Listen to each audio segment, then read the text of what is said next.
গাজায় দীর্ঘমেয়াদী যুদ্ধবিরতির প্রস্তাব নেতানিয়াহুর, বিনিময়ে বাকি জিম্মিদের দিতে হবে ফেরত। আলোচনার মধ্যেই উপত্যকা জুড়ে বর্বর হামলা দখলদার বাহিনীর। পরমাণু কর্মসূচি নিয়ে যুক্তরাষ্ট্র ইরান উত্তেজনা তুঙ্গে। চুক্তি না মানলে বোমা হামলার বিষয়ে ট্রাম্পের হুমকির কড়া জবাব খামেনির, পাল্টা আঘাতের হুঁশিয়ারি। এবং নিষিদ্ধের পথে ফ্রান্সের ডানপন্থী রাজনীতিবিদ মেরিন লে পেন। ইউরোপীয় পার্লামেন্টের অর্থ দলীয় ফান্ডে গেছে, রায় আদালতের। আপিলের সিদ্ধান্ত দলের।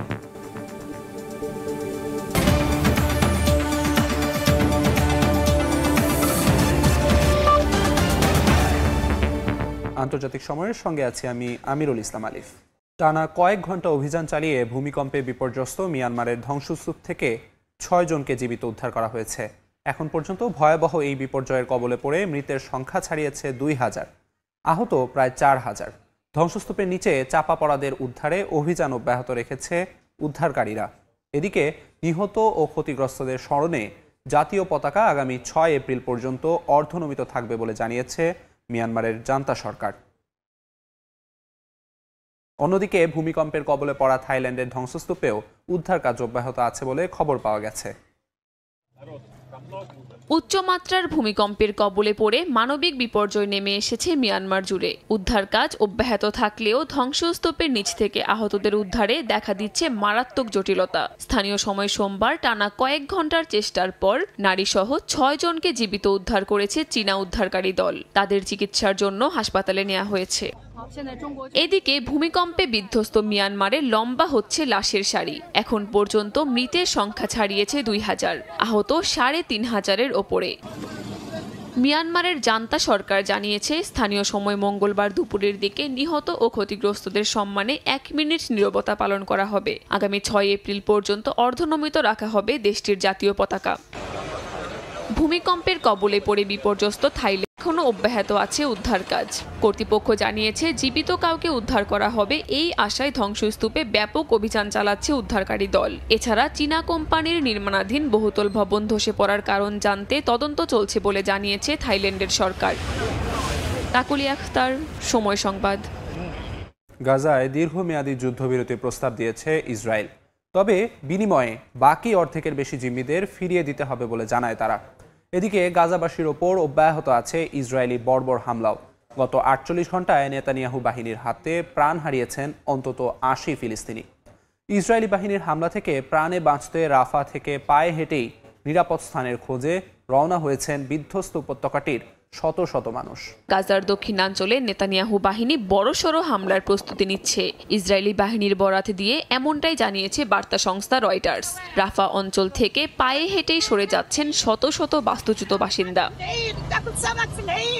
এদিকে গাজার দক্ষিণাঞ্চল থেকে ফিলিস্তিনিদের সরে যাওয়ার নির্দেশকে যুদ্ধাপরাধ ও বিপজ্জনক আগ্রাসন উল্লেখ করে নিন্দা জানিয়েছে হামাস।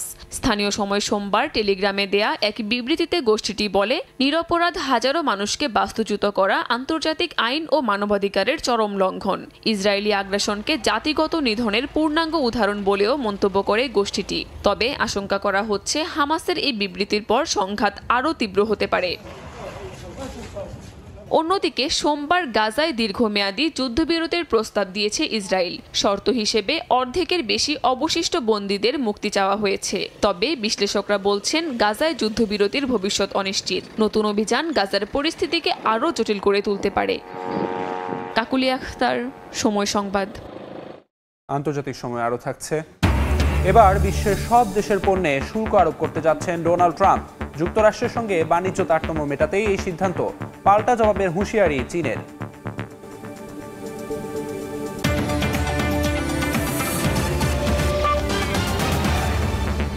পরমাণু কর্মসূচি নিয়ে যুক্তরাষ্ট্র ইরান উত্তেজনা তুঙ্গে।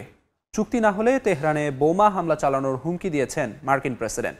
তবে ট্রাম্পের এমন কড়া বার্তার পরও নিজের অবস্থানে অনড় ইরান। নিজেদের ওপর হামলা হলে পাল্টা আঘাত হানবেন বলে হুঁশিয়ার করেছেন ইরানের সর্বোচ্চ ধর্মীয় নেতা আয়াতুল্লাহ আলী খামেনি।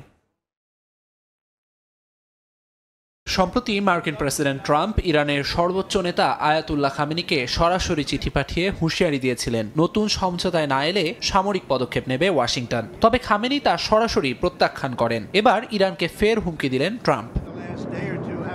মার্কিন সংবাদ মাধ্যম এনবিসিকে দেয়া এক সাক্ষাৎকারে ট্রাম্প বলেন, ইরান যদি চুক্তি না করে তাহলে তাদের এমন হামলার মুখে পড়তে হবে যা তারা আগে কখনো দেখেনি। তিনি আরও জানান, ইরানের ওপর নতুন করে দ্বিতীয় পর্যায়ে নিষেধাজ্ঞা আরোপের পরিকল্পনাও রয়েছে তার। তবে ট্রাম্পের এই হুমকির পরও অনড় অবস্থানে রয়েছে ইরান। যুক্তরাষ্ট্র বোমা হামলা চালালে তাদের জন্য শক্তিশালী প্রতিঘাত অপেক্ষা করছে বলে হুঁশিয়ার করেছেন দেশটির সর্বোচ্চ ধর্মীয় নেতা আয়াতুল্লাহ আলী খামেনি। বিশ্লেষকদের মতে ইরানের এই অনড় অবস্থানের পেছনে 2018 সালে ট্রাম্পের নেয়া সিদ্ধান্তের প্রভাব রয়েছে। প্রেসিডেন্ট ট্রাম্প ক্ষমতায় এসে 2015 সালে পরমাণু চুক্তি থেকে একতরফাভাবে যুক্তরাষ্ট্রকে সরিয়ে নেন। এরপরই ওয়াশিংটন ইরানের ওপর কঠোর নিষেধাজ্ঞা আরোপ করে, যা দেশটির অর্থনীতিকে বিপর্যস্ত করে তোলে।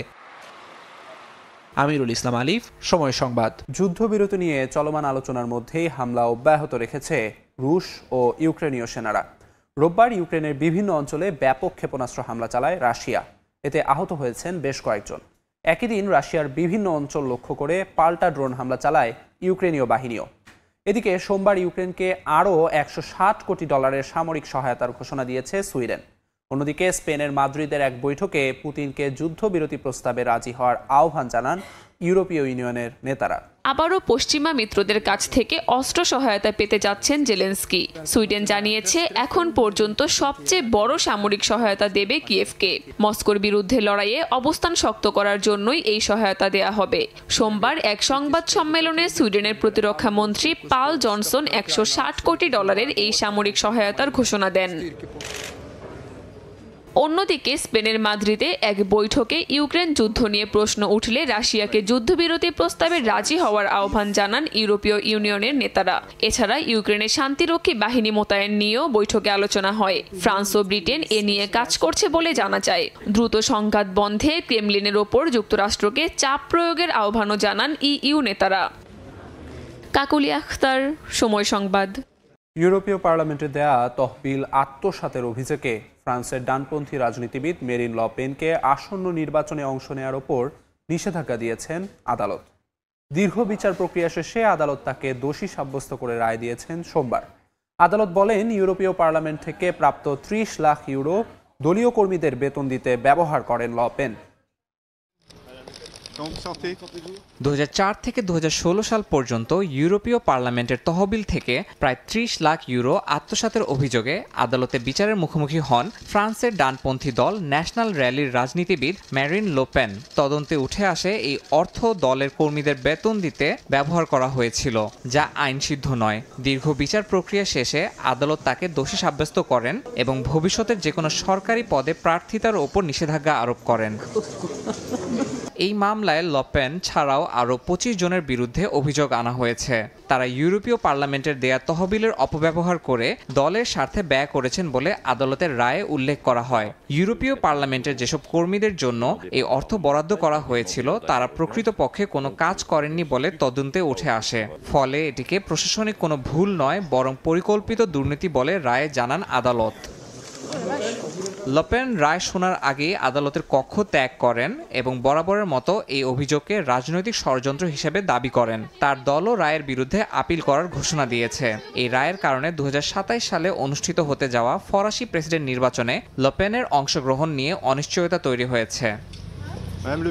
লে পেন এর আগে 3 বার ফ্রান্সের প্রেসিডেন্ট নির্বাচনে প্রতিদ্বন্দ্বিতা করেছেন এবং চতুর্থবারের মতো নির্বাচনে দাঁড়ানোর আগ্রহ প্রকাশ করেছিলেন। তবে আদালতের সাম্প্রতিক রায়ের কারণে তার রাজনৈতিক ক্যারিয়ার নতুন মোড় নিতে পারে। বিশেষজ্ঞরা মনে করছেন এই ঘটনা ফ্রান্সের রাজনীতিতে বড় ধরনের প্রভাব ফেলতে পারে। ইয়াসিন মোহাম্মদ জিসান, সময় সংবাদ। বিশ্বের সব দেশের পণ্যের ওপর শুল্ক আরোপ করতে যাচ্ছেন ডোনাল্ড ট্রাম্প। যে দেশ মার্কিন পণ্যে যত শুল্ক আরোপ করে, যুক্তরাষ্ট্র সেই দেশের পণ্যে ঠিক সেই পরিমাণ শুল্ক আরোপ করবে বলে জানিয়েছেন। রোববার গণমাধ্যমে দেয়া সাক্ষাৎকারে মার্কিন প্রেসিডেন্ট জানান, আরোপিত শুল্কের ধাক্কা কেবল চীন, কানাডা, ইইউ নয়, বরং বিশ্বের সব দেশের ওপর পড়বে। বেইজিং জানিয়েছে, ট্রাম্পের শুল্ক আরোপের বিষয়ে আলোচনায় বসতে আগ্রহী হলেও প্রয়োজনে পাল্টা জবাব দিতে পিছু হটবে না চীন। মার্কিন প্রেসিডেন্ট ডোনাল্ড ট্রাম্প শুধুমাত্র যুক্তরাষ্ট্রের সঙ্গে বাণিজ্যে বিশাল তারতম্য আছে এমন দেশগুলোর উপরই শুল্ক আরোপ করবেন এমন আশায় স্বস্তিতে ছিল বিশ্বের বিভিন্ন দেশের সরকার। তবে সেই বিশ্বাসকে ভুল প্রমাণ করে দিয়ে সব দেশের ওপর শুল্ক আরোপের কথা জানালেন ট্রাম্প। রোববার এয়ারফোর্স ওয়ানে সাংবাদিকদের সঙ্গে সাক্ষাৎকারে মার্কিন প্রেসিডেন্ট বলেন, বুধবার থেকে যে শুল্ক আরোপ কার্যকরের কথা রয়েছে তা সব দেশের জন্যই কার্যকর হবে। যদিও ট্রাম্পের প্রশাসনিক কর্মকর্তারা বরাবরই বলে আসছেন, যেসব দেশ যুক্তরাষ্ট্রের রফতানির ওপর বেশি শুল্ক আরোপ করে তাদের উপরই ধার্য করা হবে এই শুল্ক। এ অবস্থায় ট্রাম্পের এই নতুন সিদ্ধান্তের প্রভাব পড়তে শুরু করেছে বিশ্ববাজারে। এশিয়ার প্রধান শেয়ার বাজারগুলোতে বড় দরপতন হয়েছে। জাপানের নিক্কেই 225 সূচক 3.85% এবং দক্ষিণ কোরিয়ার কসপি 2.55% কমে গেছে। ট্রাম্পের সম্ভাব্য শুল্ক আরোপ নিয়ে সতর্ক অবস্থানে চীন। দেশটি জানিয়েছে, অহেতুক চাপ প্রয়োগের পরিবর্তে যথাযথ প্রক্রিয়ায় আলোচনায় বসলে শুল্কযুদ্ধ এড়ানো সম্ভব। তবে প্রয়োজনে পাল্টা জবাব দিতে পিছু হটবে না বলেও সতর্ক করেছে বেইজিং। বিশেষজ্ঞদের আশঙ্কা, মার্কিন প্রেসিডেন্ট নতুন করে ব্যাপক মাত্রায় শুল্ক আরোপের পথে হাঁটলে চীন ও যুক্তরাষ্ট্রের মধ্যে বাণিজ্য সম্পর্কের অবনতি হতে পারে। সাদিয়া তাসনিম, সময় সংবাদ। দক্ষিণ চীনের গুয়াংডং প্রদেশে যৌথ সন্ত্রাস বিরোধী মহড়া পরিচালনা করেছে চীন ও থাইল্যান্ডের নৌবাহিনী। এই মহড়ার মাধ্যমে উভয় দেশের নৌবাহিনীর মধ্যে সহযোগিতা ও যৌথ অভিযান পরিচালনার সক্ষমতা প্রদর্শিত হয়েছে। ব্লু স্ট্রাইক 2025 নামের সন্ত্রাস বিরোধী এ মহড়ার সময় চীনা ও থাই নৌবাহিনী সমন্বয় করে বিভিন্ন অভিযান পরিচালনা করে। হেলিকপ্টারের মাধ্যমে উপকূলে অবতরণ করে দ্রুত সন্ত্রাস বিরোধী ইউনিট গঠনের অনুশীলন করেন তারা। পাশাপাশি ভবন দখল, গোলাবারুদ সুরক্ষা ও মানবিক সহায়তা প্রদানের মতো বিভিন্ন কৌশল রপ্ত করেন দুই দেশের সেনারা। লিথুয়ানিয়ায় হারিয়ে যাওয়া 4 মার্কিন সেনার মধ্যে 3 জনের মরদেহ উদ্ধার করা হয়েছে। চতুর্থ জনকে খুঁজতে এখনও উদ্ধার কাজ চলছে বলে জানিয়েছেন দেশটির প্রেসিডেন্ট। বাল্টিক দেশটির একটি সামরিক প্রশিক্ষণ এলাকা থেকে সেনাদের সামরিক যান উদ্ধার করাও সম্ভব হয়েছে বলে জানায় স্থানীয় প্রশাসন। মর্মান্তিক এই দুর্ঘটনায় নিহত সেনাদের প্রতি শোক প্রকাশ করে সামাজিক মাধ্যম এক্সে পোস্ট করেন লিথুয়ানিয়ার প্রেসিডেন্ট গিতনাস নোসেদা। গত সপ্তাহে অপর একটি নিখোঁজ সামরিক যান উদ্ধার করতে গিয়ে বেলারুশ সীমান্তের কাছে সামরিক প্রশিক্ষণ এলাকা থেকে নিখোঁজ হন এই সেনারা।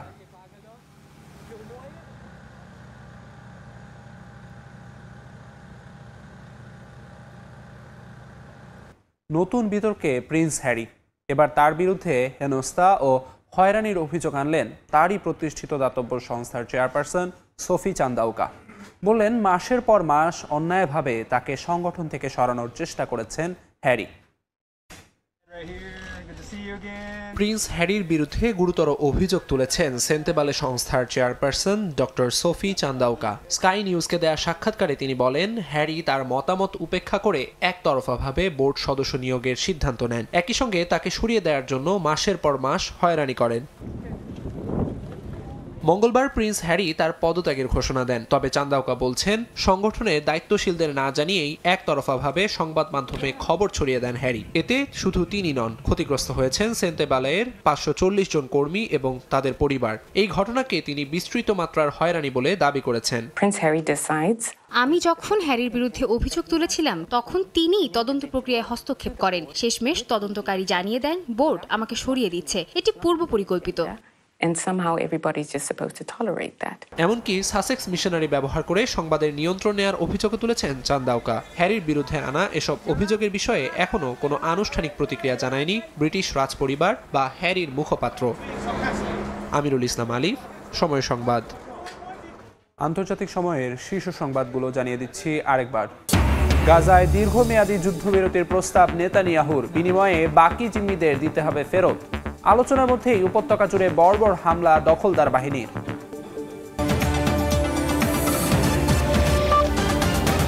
এই ছিল আন্তর্জাতিক সময়। সঙ্গে থাকুন সময়ের।